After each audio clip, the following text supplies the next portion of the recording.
In the halls of the Alpha King's palace, piercing screams echo without end, the raw, relentless cries of two newborn princes left behind by their mother. They say the queen fled with her lover, leaving the Alpha King shattered and her sons inconsolable. And now the heirs to the kingdom reject every attempt at comfort. Every nursemaid fails. All healers are dismissed. Until Josie, a wolfless, orphaned servant mocked for lacking what every shifter is born with. She was never meant to touch royal blood. Yet when desperation drives her to the princess's side, something forbidden awakens. The crying stops. The princes grow calm in her arms. They cling to her scent and refuse all others. So the court is forced to confront an unsettling question. What kind of bond forms before words, before choice, strong enough to tie the fate of two alpha princes to a wolfless servant girl? And how will the Alpha King react when he discovers his sons will not give up their lowly servant? Chapter 1. Young Josie stood elbow-deep in dishwater so filthy it had turned the color of old meat. Chef Margrave wouldn't accept it until he could see his reflection in the bottom. Around her, the evening shift wound down in its usual chaos. Well-dressed house servants swept in with silver platters barely scraped, their fine livery somehow making the waist they carried seem almost noble. They heaved the platters into Josie's sink without so much as a glance in her direction. A wave of dirty water hit her square in the chest. Josie gasped, stumbling back as chunks of fat and gristle clung to her already stained apron. She looked up instinctively, some small, stupid part of her still expecting an apology. But the servant was already turning away, laughing at something his companion had said. "Hear those pups from the East Wing now, non-stop. The king hasn't slept in—" "Shh, not here." They disappeared through the doorway as Josie exhaled slowly and returned to her pot. "One day," she whispered to herself, "one day everyone else will see what he saw in you." "Who are you talking to?" The voice cut across the kitchen and Josie's stomach dropped. She turned to find Norma standing in the doorway, her clean apron spotless in a way Josie's never was. At 10, Norma was 2 years younger than Josie, but she had a wolf. That made all the difference. "No one," Josie said quickly. She kept her eyes on the pot in her hands, scrubbing harder even though the copper already gleamed. Don't react. Don't give them the satisfaction. The apple core hit her temple hard enough to make her vision blur. She flinched, her hands jerking in the water, and the pot slipped from her grip and landed with a tremendous splash. More laughter. Not just the kids now. Some of the scullery maids had turned to watch. "Oi!" Chef Margrave's voice boomed across the kitchen. "Clean yourself up and get out of my kitchen, runt. You're dripping all over my floor." "Yes, chef," Josie whispered. She grabbed the rag. It reeked of onions and something sour, and fled. Low, bitter laughter followed her into the corridor until her bedroom. Well, bedroom was a big word. It had been a storage cupboard once, and there was space enough for a thin straw mat. Josie pulled the door shut behind her and stood in the darkness. From somewhere far above, muffled by stone and distance, came that sound again. Thin and wavering. The crying. It never stopped. Not really. Sometimes it faded enough that you could almost forget it, but then it would surge back, piercing and relentless. A reminder that something in the palace was broken beyond anyone's ability to fix. Josie sank down onto her mat and wrapped her arms around her knees, and as always, when she needed comfort, she thought of him. Of the Alpha King Tristan. She closed her eyes and remembered. She'd been small, 5, maybe 6 years old, and somehow she'd gotten lost in the palace gardens. And then he'd appeared, tall and golden in the afternoon light, dressed in hunting leathers. He'd knelt down in the grass beside her, and his voice had been so kind. "What's this, a little lost lamb?" He'd scooped her up like she weighed nothing, settling her against his chest, and carried her all the way back to the kitchens himself. She remembered the way Paula's face had gone white when she saw who was carrying Josie. The way Tristan had smiled and said something about keeping her safe, about finding her a place here despite her condition. Even then, Josie had known what he meant, despite the fact that she had no wolf. "The king saved you," Josie whispered into the darkness. "The king saved you. It was proof. Proof that she wasn't worthless, no matter what the others said. If a king could see value in her, then maybe she wasn't nothing. Her thoughts drifted, unbidden, to the crisis that had consumed the palace for weeks now. Queen Nezrin had left. The Alpha King's own mate had abandoned him and their pups. Some said she'd taken a lover. Josie's hands curled into fists. How could she? How could anyone abandon King Tristan? And those poor babies, left motherless. The crying seemed louder suddenly, or perhaps Josie was simply more aware of it. How could she do that to such a good man? Josie whispered to the walls. And to her babies. No answer came. There never was one. Chapter 2. Today, Paula was on breakfast duty. Josie felt it the moment she stepped into the kitchen, the way the other servants kept their distance. Paula had that effect. She didn't raise her voice. She simply had a way of looking at people that made them remember their manners. 2 kitchen maids stood nearby, pretending to chop vegetables but clearly more interested in gossip. "My sister works in the family wing," one was saying. "She says it's driving everyone mad. The nursemaids are taking shifts now, 4 hours at a time, because any longer and they start weeping themselves." The conversation died, but not before Josie caught the tail end. No mother to soothe them. What do they expect? "You're late," Paula said without looking up. "Wash your hands." Josie obeyed. A ball of dough waited for her, and she sank her hands into it gratefully. The crying was fainter here. The world was bearable. Then the door slammed open. A woman in a nursemaid's uniform came stumbling into the kitchen, her cap askew. "Paula," the woman gasped.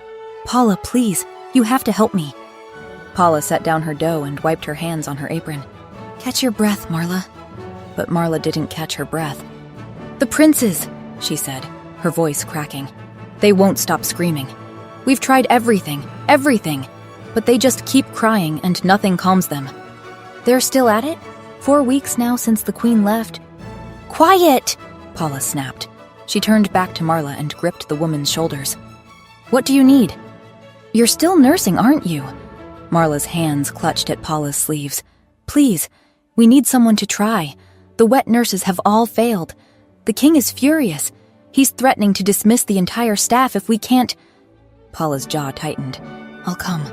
As Paula turned back to the counter, Josie felt something cold and heavy settle in her stomach. The pleasant morning was over. Paula would leave, and Josie would be alone again. Unless— "Can I come?" The words were out before Josie could stop them. Paula turned, one eyebrow raised. "What?" "Can I come with you? I can help. I can fetch things if you need them. Clean cloths or water or whatever the babies need." Paula studied her for a long moment. "She can carry my supplies," Marla said. "But we need to hurry, please." Paula sighed. "Fine, but you stay quiet and you don't touch anything unless I tell you to." They left the kitchen at a near run, following Marla through the servants' corridors and up 3 flights of stairs to the family wing. Josie had never been this deep into the palace before.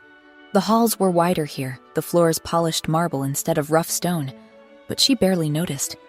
Because with every step they took toward the royal nursery, the crying got louder. It wasn't normal fussing. This was something else, raw and desperate and utterly inconsolable. The sound crawled under Josie's skin and settled in her bones.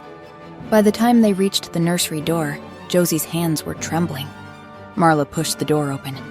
2 cradles sat in the center of an otherwise beautiful room, carved from dark wood, draped with silk, and in those cradles, 2 tiny bodies writhed and screamed with raw desperation. 3 nursemaids huddled near the window, their faces haggard. They barely looked up when Paula entered. "They've been fed," one of them said dully. "Changed, burped, rocked. Nothing works." 4 hours, another nursemaid added, her eyes red-rimmed. 4 hours and then someone else takes over. Any longer and you start hearing them even when they're quiet. Paula moved to the nearest cradle without a word.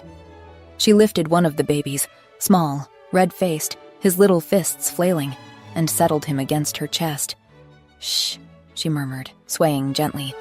"Hush now, little prince." The baby screamed louder. Paula tried to nurse him. He turned his face away, wailing. She tried rocking him, singing to him. Nothing changed. In the other cradle, his brother shrieked in harmony. Josie's feet moved without permission. She crossed the room in a daze. She reached the second cradle and looked down at the tiny, furious creature inside. His whole body shook with the force of his cries. So Josie reached into the cradle and laid her hand on the baby's heaving chest. He went still.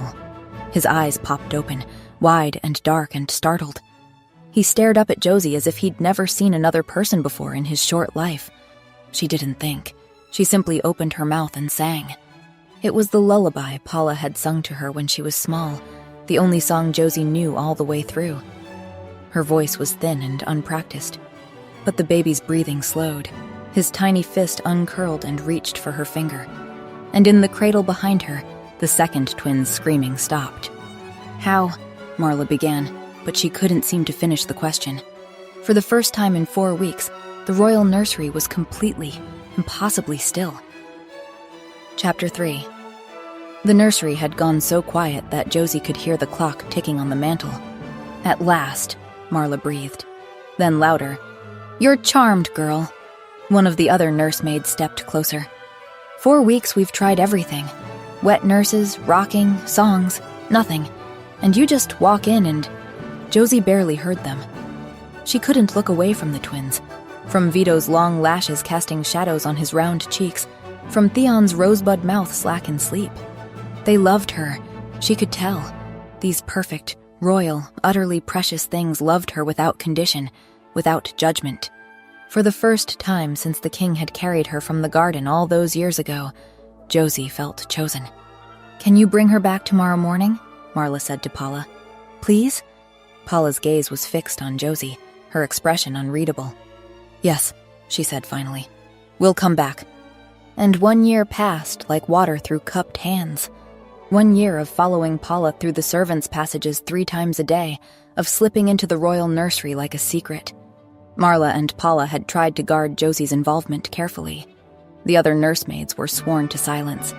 But after a year, whispers followed Josie wherever she went. "The king himself couldn't calm them," a servant once said. "But a wolfless kitchen girl can?" "I heard they scream the moment she leaves the room," his friend replied. "Unnatural, that's what it is." No one could explain why 2 royal princes would calm for a nobody, a nothing, a girl without even a wolf. Though Josie didn't care about the whispers. The king had saved her once, given her a place in his palace, and now his sons needed her, chose her. She had Vito and Theon, and they had her. The morning sun was just cresting the eastern towers when Josie and Paula slipped into the nursery. The moment the door opened, 2 small heads popped up from their shared crib. Vito saw her first. His whole face lit up and he let out a shriek of pure joy, bouncing and slapping his hands against the crib rail. Theon joined in immediately, jumping and babbling excitedly. Josie's heart swelled so suddenly it hurt. "Good morning, my little terrors," she said, rushing across the room. She leaned over the crib rail and pressed kisses to the tops of both their heads, first Vito, then Theon. Behind her, Paula tutted disapprovingly. Vito grabbed a fistful of her hair while Theon tried to climb the crib rail to get to her. The moment she had them in her arms, they went soft and content. She caught a glimpse of Paula watching from the doorway, her expression fond but deeply troubled. Josie set the twins down on the thick rug and began the morning routine, wiping faces, wrestling them into fresh tunics while they wiggled and squirmed. All the while, she sang to them. The twins babbled along in their own language, making sounds that almost resembled words. Behind them, Paula moved quietly through the room, tidying and organizing. After breakfast came playtime. The twins wanted to climb on Josie, to play their version of peekaboo. She obliged, of course. She always obliged. When she finally captured them both and pulled them into her lap, they went willingly, settling against her like puppies seeking warmth. Within minutes, both of them were drowsy. Josie held them close and hummed softly, rocking slightly. This was her favorite part, when they were sleepy and content, when their whole world had narrowed down to her arms. She had never felt so needed, so utterly, completely loved.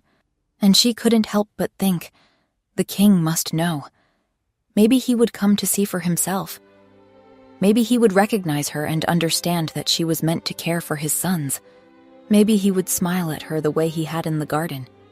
"We need to talk," Paula said quietly. They stepped out into the corridor, leaving the door cracked. "You're too familiar with the young princes," Paula said.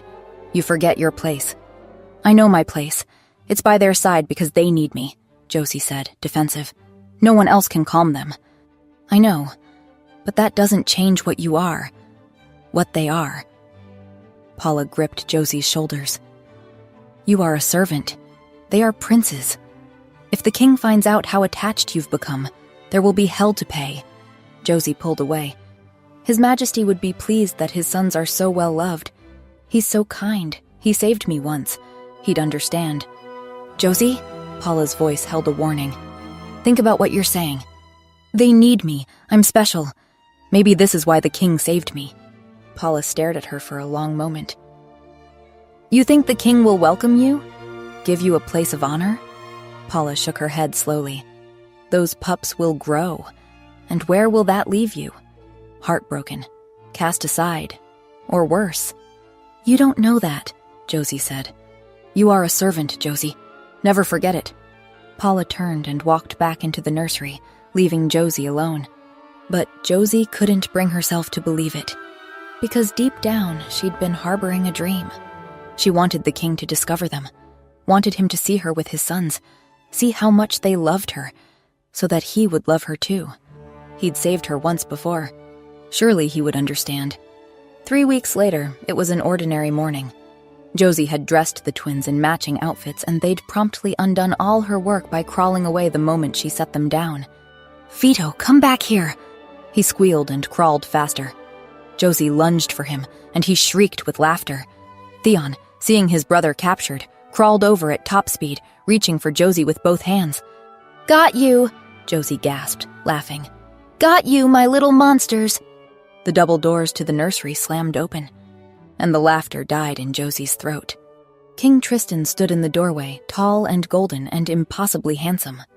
But his eyes were fixed on her with a look of such rage, such utter revulsion, that Josie felt her stomach drop through the floor. The twins, sensing the change in atmosphere, went still. "Let my children go." The king's voice was very quiet. "Now." Chapter 4. The king moved so fast Josie didn't have time to react. He grabbed one of the twins' crib and hurled it across the room. It hit the far wall with a deafening crash, splintering into pieces. The twins shrieked. They clung to Josie with desperate strength, their small bodies trembling violently, their screams high and terrified. Vito buried his face in her neck. Theon's fingernails dug into her arm hard enough to draw blood.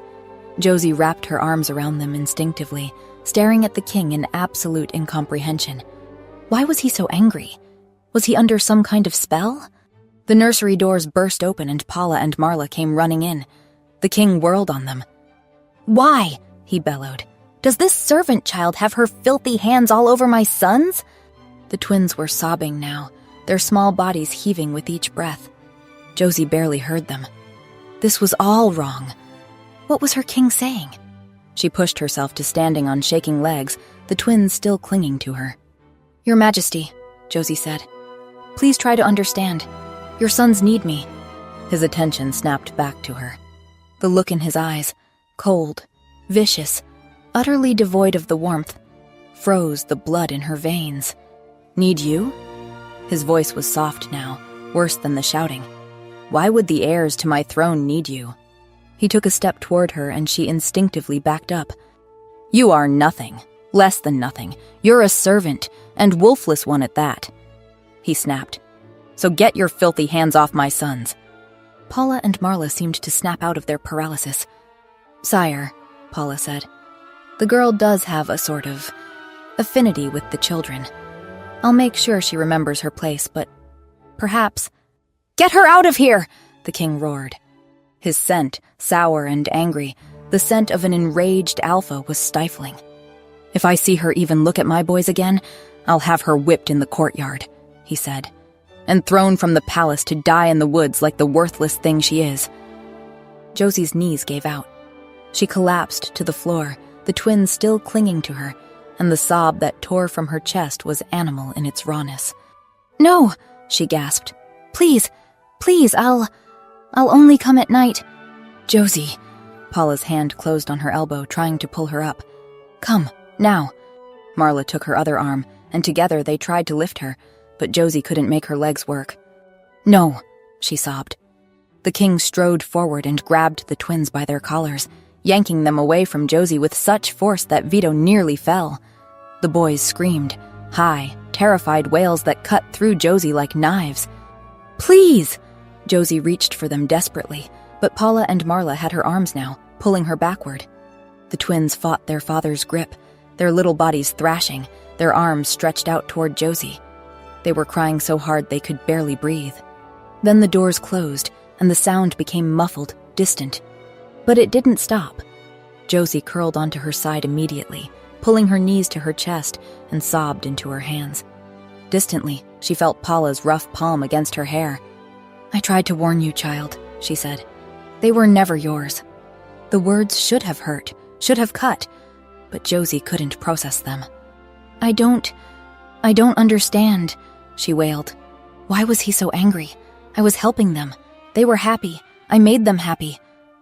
"Josie, maybe if I wrote him a letter to explain?" Paula's hand stilled in her hair. "Child, no, you cannot. Or maybe I could wait until he's calmer and then go to him and remind him that he saved me once, in the gardens, remember? When I was little? Josie, listen to me." But Josie couldn't stop, the words spilling out faster now. "It's because the queen left, isn't it? He's upset about his mate leaving, and he saw me with his sons and it reminded him, and that's why he was so angry. It has to be. Because he's a good man, Paula. You know he is. He wouldn't hurt me on purpose. He gave me a home. So if I just wait until he's feeling better, until he's not so upset about Queen Nezrin, then I can explain properly and he'll understand, and he'll let me see them again." "No." Paula's voice was firm now, almost harsh. "No, Josie, he won't." "But he has to!" Josie sat up suddenly, tears streaming down her face. "The twins need me! Did you hear them? They were so scared and they wanted me!" She dissolved into fresh sobs, her whole body shaking. In that beautiful nursery, 2 babies were crying for her right now, and she wasn't allowed to go to them. So there had to be a way to fix this. There had to be. Chapter 5. 3 days had passed since the king had thrown Josie from the nursery, and the twins' screams had become part of the palace's architecture. Josie stood at the washing basin in the kitchen, her hands raw and wrinkled in the cold water. "Why doesn't she just go to them?" Someone whispered behind her, one of the scullery maids probably. "Shh," another voice hissed back. Josie's vision blurred. At least Paula and Marla hadn't told anyone what had really happened in the nursery. The other servants knew only that Josie had been caring for the princes and was now forbidden from seeing them. They didn't know about the shattered crib, the king's rage, the terrible things he'd said.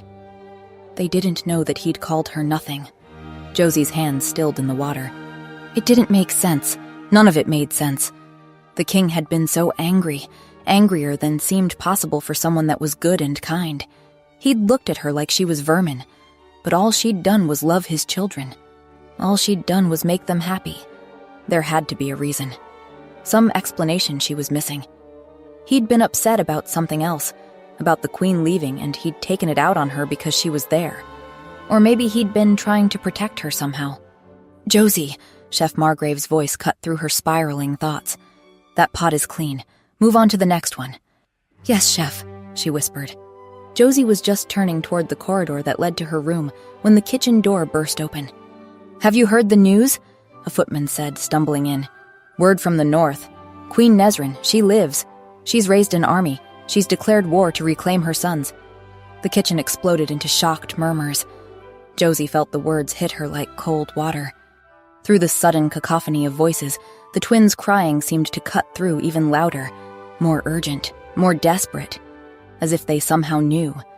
"King Tristan has declared Queen Nezrin a traitor," the footman continued. "The whole palace is on lockdown, no one in or out until further notice." The murmurs died. The weight of that announcement settled over them like a physical thing. They were trapped. Trapped in a palace under siege, with 2 inconsolable infants whose mother was coming to claim them by force. Josie lay on her thin mat in the darkness that evening, staring at the ceiling she couldn't see. She thought about Vito and Theon alone in that nursery. Were there nursemaids with them? Was anyone holding them? Or were they just lying in their new crib, exhausted and terrified, crying themselves hoarse? I could help them, Josie thought desperately. Just for a little while. She sat up slowly, her heart starting to pound. It wasn't just for her. It wasn't even just for the twins. The whole palace was on edge. Surely the king would understand that. Surely he'd see that she was trying to help. Her feet were moving before she'd made a conscious decision. The nursery was dimly lit by a single lamp when Josie eased the door open. The crying hit her like a wave. Louder here, more immediate, more desperate than she'd heard it in 3 days. The twins were in a new crib, hastily constructed, not nearly as fine as the one the king had destroyed. The moment they saw her, they threw themselves against the bars, reaching for her with both hands, their faces red and raw and streaming with tears. They'd been left alone. There were no nursemaids in sight, no one to hold them or comfort them or even sit with them while they cried. Josie's heart cracked. "Oh, little ones," she breathed, rushing across the room. She gathered them both into her arms, heavier now, solid and warm and trembling, and they clung to her with desperate strength. They pressed their faces into her shoulders and neck and made small, broken sounds that were somehow worse than the screaming.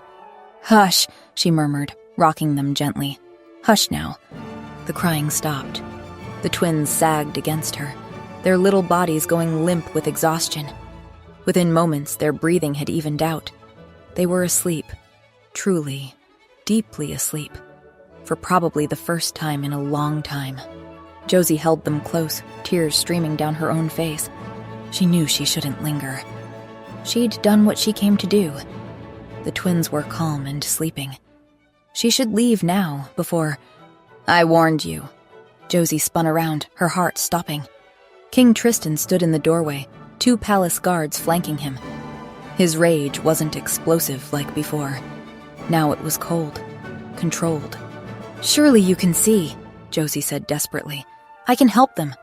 "Take her," the king said to the guards. Rough hands seized Josie's arms while others seized the twins. They dragged her toward the door. Behind her, the twins stirred and began to cry again, frightened, confused sounds. "Please!" Josie twisted in the guard's grip, trying to see the twins one last time. But they were already pulling her into the corridor. The dungeon was cold and dark and smelled of mold and old fear. The guards threw Josie into a cell without ceremony. "The king has given his order," he said flatly. "You'll be hanged for treason at dawn." A sound escaped her throat. She was 13 years old. She'd only ever wanted to help, to love, to be loved. How was that treason? Josie crawled to the corner of the cell and curled onto her side. All along, she'd been wrong. The king had never been kind. He'd never saved her. She'd built an entire fantasy around a man who didn't exist, and now she was going to die for it. Chapter 6. At some point, the raw terror had dulled into something more manageable, a hollow, numb acceptance. Josie was going to die. That was simply a fact now. She sat with her back against the wall, knees pulled to her chest, waiting. Then came the soft patting and tiny whimpers. Josie's head snapped up. She crawled forward toward the bars. As she reached them, 2 small shapes appeared in the dim torchlight. Wolf pups. Tiny, fluffy, stumbling on legs that seemed too big for their bodies. Their fur was dark and they couldn't have been larger than house cats. Josie's breath caught. "Vito," she whispered. "Theon, what happened to you?" The pups saw her face, and their whimpering transformed into excited yips. They tumbled over each other to reach her, their little paws skidding on the stone floor. Vito pressed his small nose through the bars and began licking at her fingers. Theon crowded in beside him, trying to wedge his entire head between the bars. A tear tracked down Josie's cheek. They'd shifted, but they were far too young, impossibly young. Even Josie knew that children didn't shift until 8 or 9 years old. The earliest she'd ever heard of was 4. The twins weren't even 2. "You were too stressed, weren't you?" Josie murmured. Theon tried to climb through the bars, his chubby puppy body getting stuck halfway. Despite everything, Josie felt a laugh bubble up. "You're ridiculous," she told them. Both of you." Vito's nose twitched. He'd caught a scent across the corridor. He launched himself toward it, made it 3 steps, then his legs tangled and he tumbled snout over tail across the floor. Theon bounded after him, tripped over his own paws, and crashed directly into him. Both pups went rolling, fetching up against a tall stool. Josie's heart leaped. There, on top of that stool, something metal gleaming in the torchlight. Keys. And beside the stool, what had attracted Vito, a crust of bread. "The bread!" Josie called frantically. "Get the bread!" Both pups lunged for it. They began a spirited tug of war, tumbling sideways and crashing into the stool leg. The stool wobbled. "Yes, again!" Josie encouraged desperately. But the pups had already forgotten the bread, wrestling and yipping instead. Josie made a high-pitched squeaking sound. Both pups froze and looked at her. "Come here," she called. They started toward her, but Vito got distracted by his own tail. Theon stuck his nose in a crack in the floor. Josie squeaked again. Theon bounded toward her cell, then veered off, spotting the bread crust. He grabbed it and shook it violently. Vito charged over to steal it. They collided near the stool again. The stool rocked dangerously. The pups dropped the bread, now trying to climb on top of each other. Theon went flying and crashed into the stool leg. The stool tipped. The keys flew through the air and hit the stone floor with a tremendous clatter. The pups jumped, startled, then investigated this new interesting thing. Vito tried to pick the key ring up. It was too heavy. He dropped it, shaking his head. Theon batted at them with one paw. They jingled. He batted them again, harder. They slid across the floor, away from Josie.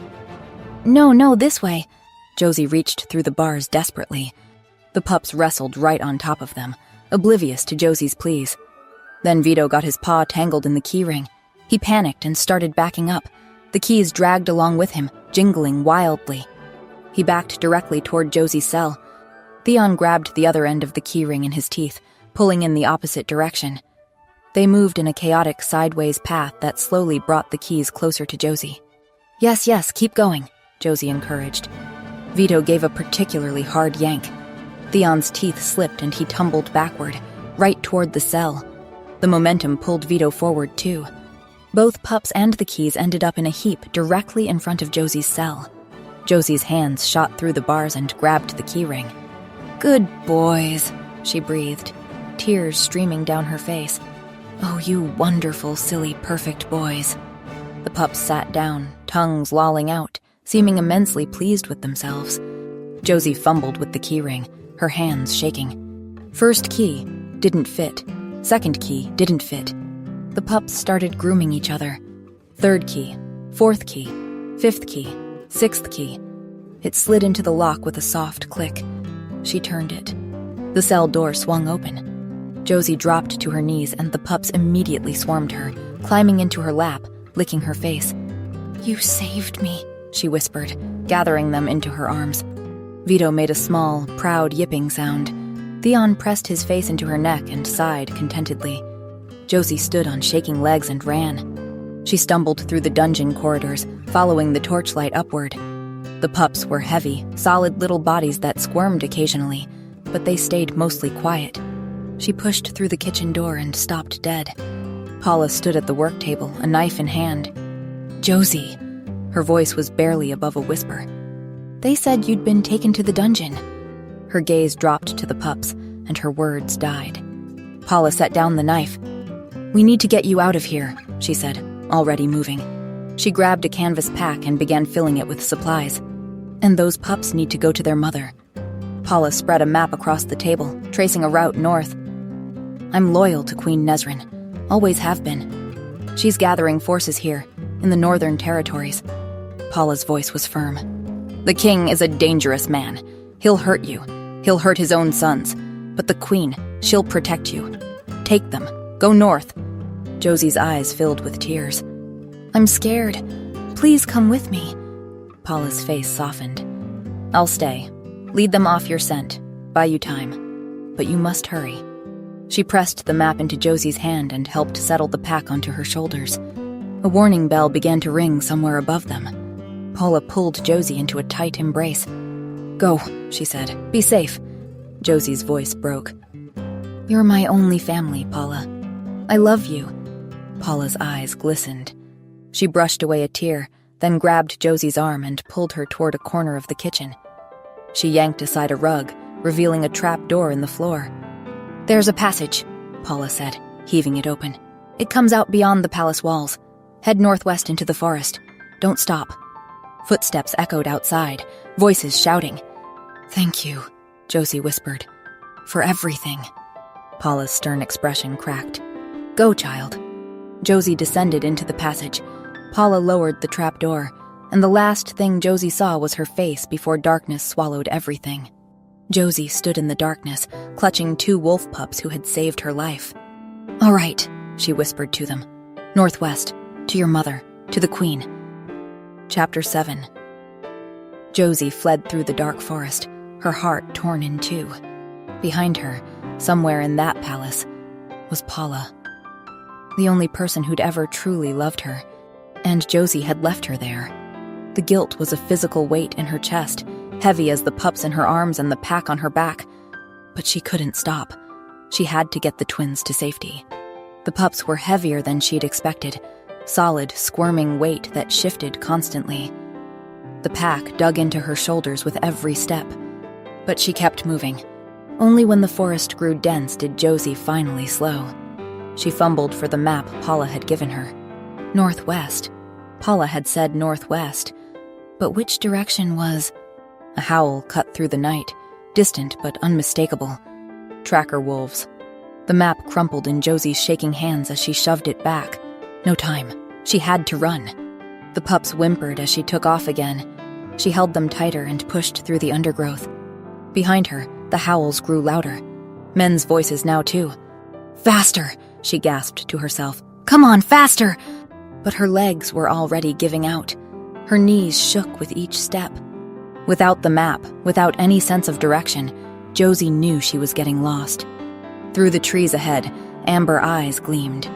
Josie veered hard left, crashing through a thicket that tore at her clothes. The pups yelped in protest. "Shh," she pleaded breathlessly. But they were frightened now, making distressed sounds that seemed impossibly loud. The snarls were gaining, the thud of paws on earth, growing closer until... Josie stumbled. She threw herself behind a massive oak tree and sank to the forest floor. This was it.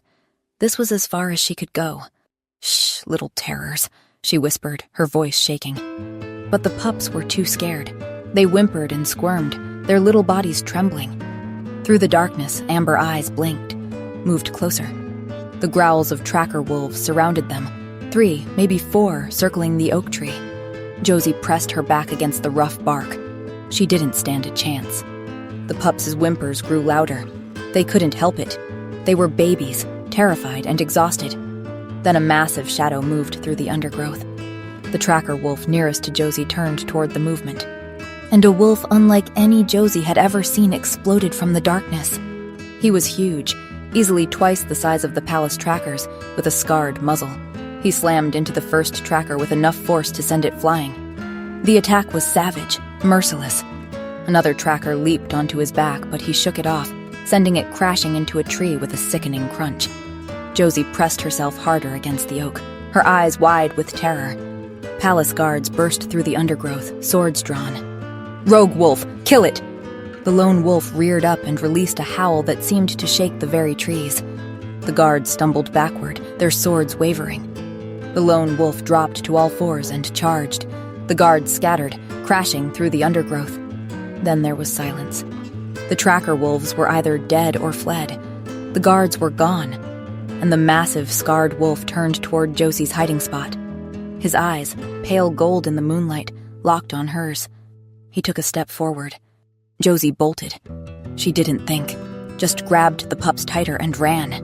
Behind her, she heard a surprised huff, almost like a laugh, and then paws giving chase. The wolf was faster, but he wasn't attacking. He was just following.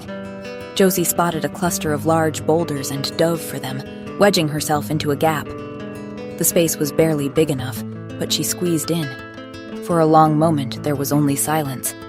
Then the sound of bones cracking, the distinctive sound of a shift. Josie pressed her hand over her mouth. The pups, exhausted, had finally gone quiet. "Well," a deep male voice said nearby, tinged with amusement. "That's one way to thank someone for saving your life." Josie didn't respond. The voice continued, casual. "Those palace wolves were about to tear you apart, kid. Can't say I've ever been run away from quite so enthusiastically after a rescue." There was rustling, fabric. He was getting dressed. "You can come out now," the voice said. "I'm not going to hurt you. If I wanted to, I would have left you to the trackers." Josie stayed frozen. A long sigh. "All right then. Let's see." Footsteps circled her hiding spot. Once, twice. Then they stopped directly in front of the gap. A man's face appeared in the opening. He was probably in his 40s, with long, unkempt hair streaked with gray. But his eyes, those pale wolf eyes, were sharp, with something that might have been kindness buried beneath the wariness. "There you are," he said mildly. "What are you doing wedged in there? Can't be comfortable." Josie stared at him, trembling. He studied her, then his expression softened. "I'm not going to hurt you. I just saved you from trackers who very much wanted to hurt you. Remember?" Josie's voice came out as a croak. "You killed them!" The man shrugged. "Some of them." He said it without apology. "They were hunting a child carrying babies. I don't take kindly to that sort of thing." Josie's arms tightened around the twins. The man noticed and huffed a soft laugh. "Easy, Mother Wolf. I'm not going to take them from you." He settled on the ground a few feet away. "I'm Bram. What's your name?" When Josie didn't answer, he shrugged. "That's all right. But you should probably come out of there. Those guards will regroup eventually." "How do I know you're not going to take me back to the palace?" Josie asked. Bram's expression hardened. "Because I'd sooner cut off my own arm than help that bastard king with anything." The venom in his voice was real, raw. So, slowly, cautiously, Josie began to edge out of her hiding spot. Chapter 8. Josie stared up at Bram's tall form, her heart hammering. She wanted so desperately to trust him. But trust had gotten her nothing but pain before. "You don't like King Tristan?" she asked, her voice barely above a whisper.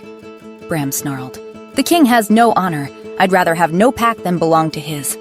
Emboldened by his clear hatred of the man, Josie took a chance. She shifted the twins slightly in her arms. They'd drifted off to sleep during her hiding. "They're the king's sons," she said, nodding down at them. "I need to reunite them with their mother." Her voice broke slightly. Will you help me?" Bram glanced down at the sleeping boys, then back at Josie. "Those are the princes?" he asked, stunned. Josie nodded. "And they're here, alone with a 10-year-old? Bram asked, dumbfounded. Josie huffed. "I'm nearly 13, and I'm all they have." She looked down at the sleeping pups. "And they're all I have." Something shifted in Bram's expression. He groaned, then snatched her map and studied it briefly in the moonlight. "I'll walk you to the river crossing," he said gruffly. "About half a day's journey from here. But after that, kid, you're on your own." Relief flooded through Josie. "Thank you." "Don't thank me yet," Bram said, already turning deeper into the forest. "We've got a lot of ground to cover before dawn. Can you walk?" The river crossing came and went. Bram didn't leave. "The water's too fast here," he'd said, barely pausing. "We'll need to go upstream. Another few hours." Those few hours turned into a full day, then another. "There's a village near here," Bram announced on the third morning. "Royal sympathizers. We'll need to go around. That'll add another day, maybe 2. By the end of the first week, Bram still hadn't left them. Josie stopped questioning it. She simply accepted that Bram was staying, at least for now. The days fell into a rhythm that was almost peaceful. Bram taught her how to set proper snares. At night, they slept in a formation that felt sacred. Bram stretched out in his massive wolf form, Josie with her back against his warm flank, and the twin pups curled against her stomach. One morning, Josie watched in horror as Vito discovered a rabbit snare Bram had set. The little pup approached it cautiously, then pounced. The snare collapsed immediately, and Vito found himself tangled in cord and sticks. He yelped, thrashing. Theon rushed over to help and promptly got tangled himself. Within seconds, Both pups were a yipping, rolling ball of fur and rope. Josie rushed over, but Bram was already there, kneeling down with surprising patience. His large, scarred hands worked gently through the tangles, freeing one pup, then the other. "Easy, little warriors," he murmured. "You've conquered the fearsome rope trap. Very impressive." Vito, finally freed, shook himself indignantly and immediately tried to attack the remains of the snare. Bram's lips twitched. He glanced up at Josie, who was trying hard not to laugh. "They're going to destroy every trap I set, aren't they?" he asked. "Probably," Josie admitted. Bram sighed. That night, after the twins had fallen asleep, Bram fed another stick into their fire. "We'll reach the foothills tomorrow," he said. "After that, it's maybe 3 more days to the Northern Territories." Josie's heart sank. "And then you'll leave." Bram didn't answer immediately. He poked at the fire, sending sparks spiraling up. "I left Tristan's pack when he banished my brother," he said finally, his voice low. "My brother was injured in one of the king's wars. Took a wound that never quite healed right. He couldn't shift properly anymore." He shook his head. Tristan said he was too weak. Josie watched him in the firelight, seeing the pain in his face. "I should have left with him that day," Bram continued, "but I stayed. Told myself I was a man of honor. A few weeks later, I found my brother dead." He looked up at Josie, his eyes fierce. "If I'd left when my brother needed me, he'd still be alive today." Josie's eyes burned. "The Alpha King destroys anyone he deems unworthy," Bram said, his voice rough. "But I won't let that happen to you. I won't let any harm come to you or those boys." Josie believed him. "Get some sleep," Bram said. "We've got a long walk ahead of us tomorrow." She was just drifting off when the first howl echoed through the trees. Josie's eyes snapped open. Bram was on his feet instantly. "Get behind that tree. Take the pups and the supplies. Stay down." Josie grabbed the pack and scooped up both pups. Through the trees, she could see shadows moving. Tracker wolves, at least 4 of them, and guards with torches and swords. Bram surged to his feet and launched himself at the first tracker wolf before it could enter their camp. The fight was brutal. One of the guards broke through, heading straight for Josie. Without thinking, Josie kicked the dying embers toward him. The hot coals scattered across his face and he screamed. Bram was on him in an instant, driving his branch into the man's chest. The others fled. But then Bram made a sound, a low groan of pain that sent ice through Josie's veins. She scrambled out from behind the tree. Bram had fallen to his knees, one hand pressed to his side. Blood seeped between his fingers, dark and too much. Josie said, her voice rising, "It's not healing." "Why isn't it healing?" Bram ground out through clenched teeth. "Poisoned." "What do we do?" Bram tried to push himself upright and failed. "There'll be more. They'll have heard the fight. We have to move." "You need to rest." "It's not safe." He tried again. "We keep moving. Now." Josie stared at him. "All right," she said, her voice steadier than she felt. "We move, but I'm helping you walk." Bram gripped her arm and levered himself to his feet. He swayed, and Josie braced herself to take his weight. Together, they stumbled forward into the dark forest. They would make it. They had to. Chapter 9. They stumbled forward across terrain that had finally flattened, rocky and sparse, but blessedly clear after weeks in the dense forest. Bram walked beside Josie, leaning heavily on her shoulder. Every step seemed to cost him, his face gray with pain and exhaustion. But they were so close now. She looked up and saw it, spread across the wide valley ahead, a massive camp. Dozens of canvas tents, cook fires sending black smoke into the gray sky, figures moving with purpose between the structures. An army. "Bram," she said, her voice cracking. "I think we're here." Bram lifted his head with visible effort. They pushed forward, one agonizing step at a time. The camp was a hive of activity. Soldiers sharpening weapons, armorsmiths hammering at forges, scouts reporting in. No one noticed them at first. "Somebody!" Josie called out, her voice cracking. "Please help!" A few soldiers glanced their way but didn't stop. "Please!" Josie shouted, putting every ounce of strength she had left into her voice. More heads turned. People started to notice. This filthy girl supporting a bleeding man and wolf pups. At that moment, Bram's legs gave out completely. He collapsed, his weight pulling Josie down with him. They all hit the rocky ground hard. Bram didn't make a sound, didn't move. Suddenly, people were rushing toward them. Soldiers, camp workers, a woman in healer's robes. The twin pups scrambled to Josie, whining with fear. A woman with gray-streaked hair knelt beside Bram, turning him onto his back.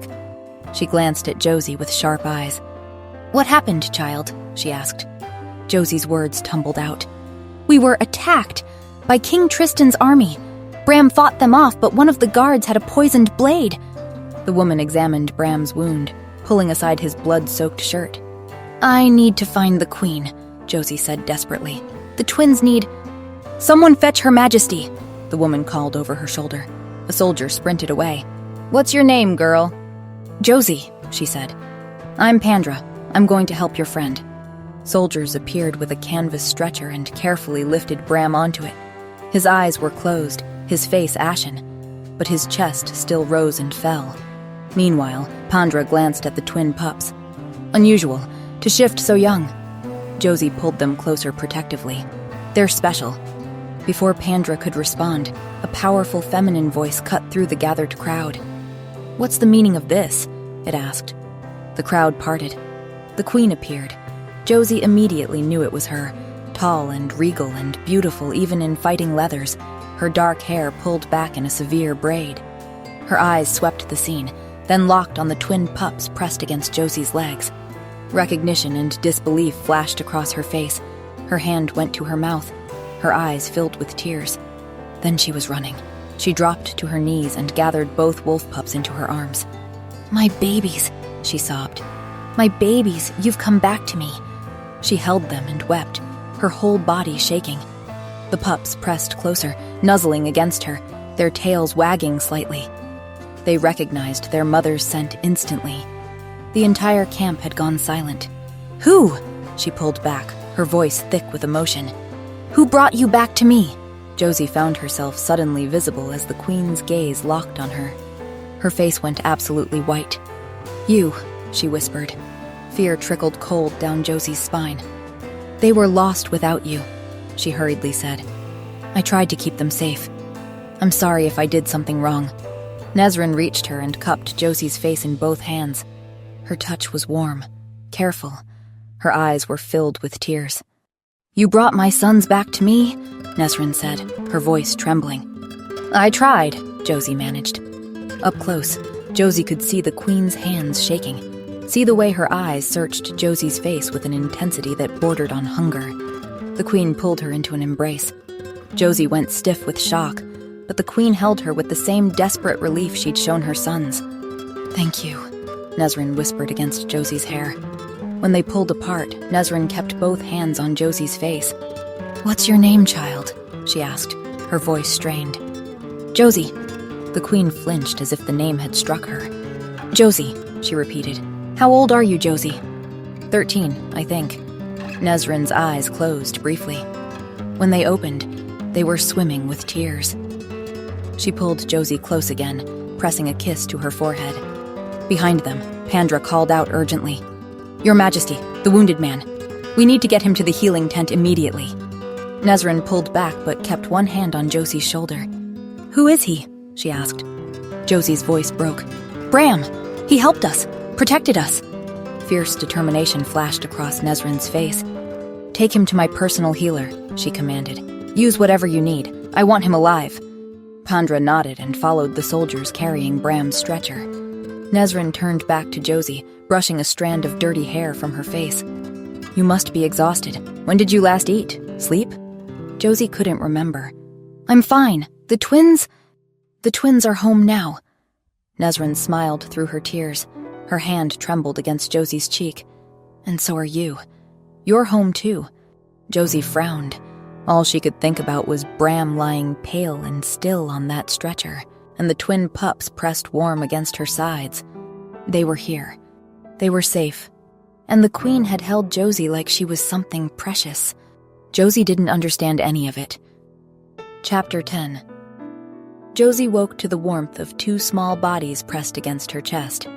The twin pups were curled together on top of her, their soft breathing steady and peaceful.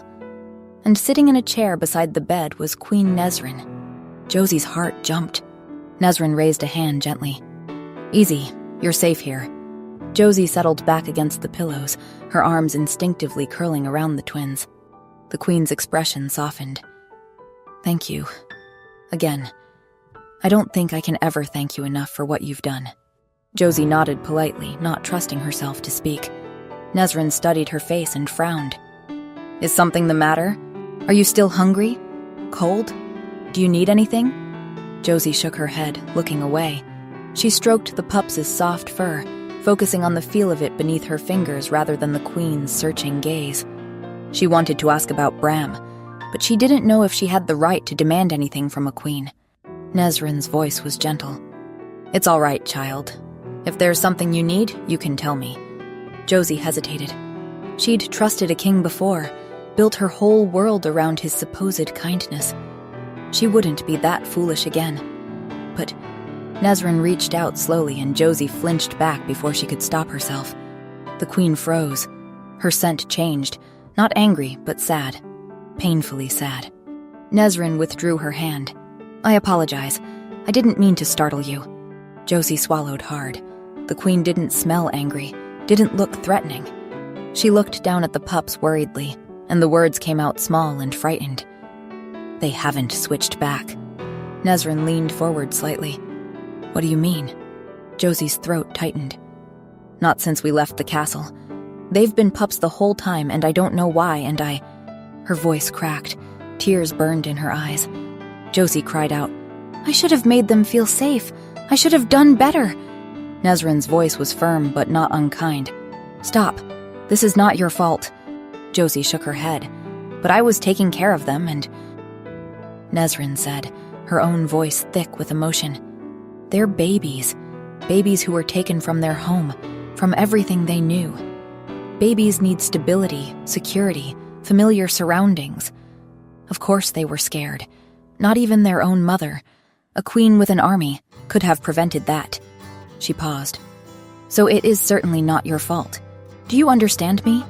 Josie wiped at her eyes with the back of her hand. The Queen said, "You were incredibly brave. You saved them. You kept them alive and brought them home when no one else could have. I am so—" Her voice broke. She whispered, "I am so proud of you." The words settled around Josie like a warm blanket. She didn't understand why the Queen looked at her like that, but something in Josie's chest loosened. Josie asked quietly, "May I see Bram? I need to know if he's going to be all right." Surprise flickered across Nesrin's face, but she recovered quickly. "How about you rest for a bit longer? I'll go check how he's doing and ask the healer if you can visit him later. All right?" Despite the tension still coiled in her stomach, Josie found herself nodding. Nesrin stood. "Good. Sleep. You're safe now, I promise." Josie tried to stay awake, but the bed was so soft, and the twins were so warm that sleep pulled her under like a tide. When she woke again, the tent was darker, and Queen Nesrin hadn't returned. Josie carefully extracted herself from beneath the sleeping pups. She had to find Bram, had to see for herself that he was all right. Josie slipped out and let her nose guide her. Even without a wolf of her own, she could track Bram's scent. It led her to a larger tent on the far side of camp. Inside, a soldier sat sleeping near the entrance. Beyond him, rows of cots held injured soldiers, and at the very back, she could see Bram. He was lying unconscious, his chest bare and bandaged, and beside his cot, bending down to check his wound, was Queen Nesrin. Josie froze. Suddenly, Bram's eyes snapped open. His hand shot out, and he pressed a knife against Nesrin's throat. "Where are the kids?" he growled. Nesrin didn't flinch. She reached up slowly and gently removed his hand from her throat. "They're safe, sleeping," she said calmly. She helped ease Bram back down as he blinked at her, clarity slowly returning to his eyes. "You're the Queen," he sighed. "The twins' mother." Nesrin nodded. Bram stared at her for a long moment, his brow furrowing. Have we met before?" he asked. "No, I don't think so. Why?" "Your scent. It seems familiar somehow," Bram said, sounding confused. Then he seemed to remember himself, that he was lying in bed, having just held a knife to a queen's throat. "I apologize," he began. "I didn't mean to." "No apologies necessary," Nesrin interrupted. "You were protecting my children, even unconscious." She paused. "I owe you a great debt, sir, for bringing them all back to me." Bram shrugged uncomfortably. "It was all Josie. She got them out of the palace. She kept them safe. She's one brave kid." Nesrin tensed visibly at his words, though her expression remained neutral. "Yes," she nodded. "She is." Bram studied the queen's face. "What are you planning to do with her?" he asked. "What do you mean?" Bram pushed himself up to sitting despite the obvious pain it caused. "She brought you back your pups. Great. Happy for you. But now, what's going to happen to her?" Josie's breath caught. She pressed herself closer to the tent wall, her heart hammering. "I don't plan to send her back to the king, if that's what you're wondering," Nesrin said. "Glad to hear it, sweetheart," Bram snapped.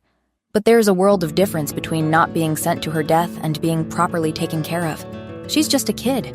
She'll be needing guidance." "Guidance?" Nesrin repeated. "You know what I mean." Bram met her eyes. "Someone to look out for her, care for her." "I assure you the child will be well taken care of," Nesrin said, looking away. Bram sighed. "Right, but the kid's been through a lot. It's not just about giving her food and shelter." "What are you saying?" Nesrin asked quietly. "I could take her." Bram met her eyes again. "Take care of her. I'll do it." Josie's hand flew to her mouth, holding back a gasp. "You'd do that?" Nesrin asked, sounding genuinely touched. Bram shifted uncomfortably. "Well, somebody has to. Might as well be me." Nesrin was quiet for a long moment. When she finally spoke, her voice was gentle but firm. "That's very kind of you to offer," she said. "Truly, but it's one I cannot accept. Josie will stay here, with me." "Why?" Bram frowned. "Did you even ask her if she—" "Because she is mine," Nesrin interrupted. Bram just gaped at her. "Josie is my daughter," Nesrin continued. From her hiding spot, Josie felt the world tilt sideways. You're serious, aren't you?" Bram stammered. "You said yourself my scent reminded you of someone," Nesrin pointed out quietly. Bram's eyes widened as realization crashed over him. "You're saying Josie is a princess? And that is why you smell like her?" Nesrin confirmed. "Yes," she said. "A princess and King Tristan's firstborn child and heir. One he rejected the moment he discovered she couldn't shift." Josie staggered backward, her hand pressed to the tent wall for support. The king who she'd idolized. He was her father. When Josie was born without a wolf, it didn't matter to me. I loved her. Nesrin said. "She was beautiful, mine. But Tristan," her voice hardened. "Tristan was furious. He demanded that our daughter be killed, said she was defective, an embarrassment. Josie couldn't breathe. I begged him for her life." Nesrin continued. "I said I would try to give him full shifter pups, would keep trying, but only if he let her live." "And he agreed?" Bram asked. "Yes," Nesrin's voice cracked. "But to keep me compliant, he took her from me. Josie, my baby." Fresh tears ran down her face. "I wasn't allowed to hold her, or nurse her, or even see her. Not until I gave him his heir, his proper heir," the queen explained through her tears. "I was a prisoner in my own palace for 12 years, endured miscarriage after miscarriage, all while my daughter lived floors below me and I couldn't even speak to her." Bram cursed. "Bastard! That absolute bastard!" "But it wasn't enough," Nesrin said, her voice hollow. "When the twins were born, when I'd finally given him what he wanted, he still wouldn't let me see her. I realized then that he never intended to keep his word. That Elodie..." She paused and took a breath and corrected herself. "That Josie wasn't safe. That none of my children were safe. So I tried to escape. With all 3 of them. I was caught." Nesrin's voice was flat. "Tristan had me arrested for treason, was going to execute me in front of the entire court. But those loyal to me, servants like Paula, they helped me escape." Josie's heart lurched at Paula's name. I fled to my family, my old pack, Nezrin finished. Gathered an army, declared war. Not for the throne, I don't give a damn about the throne, but for my children. Silence fell. Josie stumbled backward, her hand falling from the tent wall, and turned to run. But she only made it a few steps before a hand caught her shoulder gently. Josie. She turned. Nezrin stood there, tears streaming down her face. Their eyes met. Is it true? Josie asked. Nezrin nodded and Josie began to cry, great, heaving sobs that tore from her chest. You have to keep fighting, she said.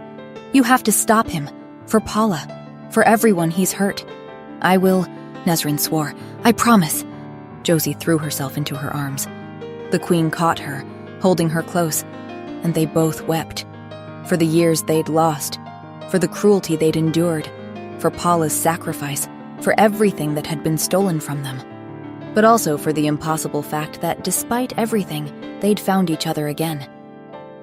Epilogue. Bram's recovery was slow but steady, and Josie visited him every day.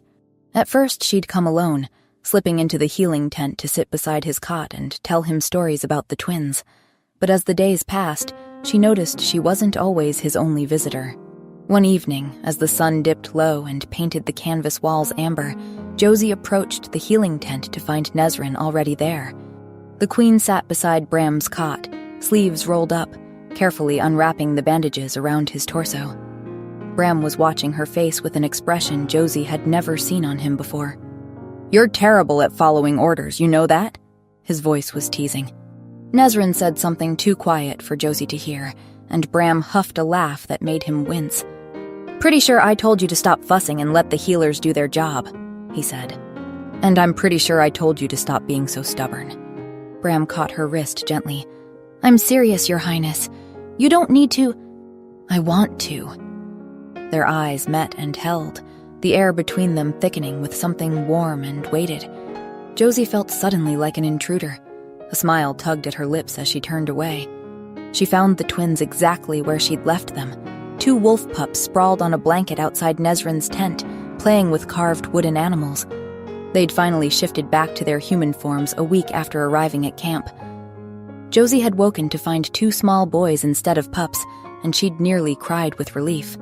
Now they switched back and forth constantly, as if making up for lost time. Theon spotted a butterfly landing on a nearby flower and pointed his nose at it urgently. Yes, I see it, Josie said. It's very pretty, but you have to be gentle. Too late. Theon bounded after it. Vito gave chase. Within seconds, both pups were tumbling through the grass, yipping excitedly. Josie laughed and lay back on the blanket, letting the last warmth of the sun wash over her face. Above her, the sky turned from gold to pink to deep purple. She heard footsteps and opened her eyes to find Nezrin standing over her, silhouetted against the sunset. How is Bram? Josie asked. Healing well. There was something soft in Nezrin's eyes. Stubborn as ever, but healing. They sat together in comfortable silence. Eventually, both pups tired themselves out and trotted back. Theon curled up in Nezrin's lap, and Vito flopped against Josie's side with a dramatic sigh. As darkness settled and the stars wheeled overhead, Bram made his way slowly from the healing tent. He settled himself on the grass beside the blanket with a low groan. Should you be up? Josie asked. Should you be mothering me? Bram countered. Vito yipped happily and scrambled over to climb into his lap. Bram winced but helped the pup up, settling him carefully against his chest. You're getting heavy, little warrior. Theon lifted his head from Nezrin's lap and whined softly. I stay with your mother, Bram said. There's not enough lap for both of you. Josie watched them exchange a look over the pups' heads, something warm and knowing passing between them. Then Nezrin smiled at Josie. They love you, she said, looking at the twins. They trusted you when they couldn't trust anyone else. Because I smelled like you, Josie said, her voice thick. Because you are their sister, Nezrin corrected gently. The fire crackled between them, sending sparks spiraling into the star-filled sky. Josie looked at her small, fierce family. Nezrin beside her, Theon sleeping in her lap. Bram with Vito curled against his chest. Tomorrow would bring more preparations for war. King Tristan wouldn't surrender easily. But tonight, For this one perfect moment, they were just a family. Thank you so much for listening. I hope you enjoyed this story. I tried something new this time by adding a bit of background music to the introduction, and I'd really love your feedback. Did you enjoy it, or did it distract you from the story itself? Let me know what you think in the comments. And as always, if you'd like more, feel free to check out my Patreon for extra content, bonus chapters, and exclusive stories. The link is in the description. Much love, Lily.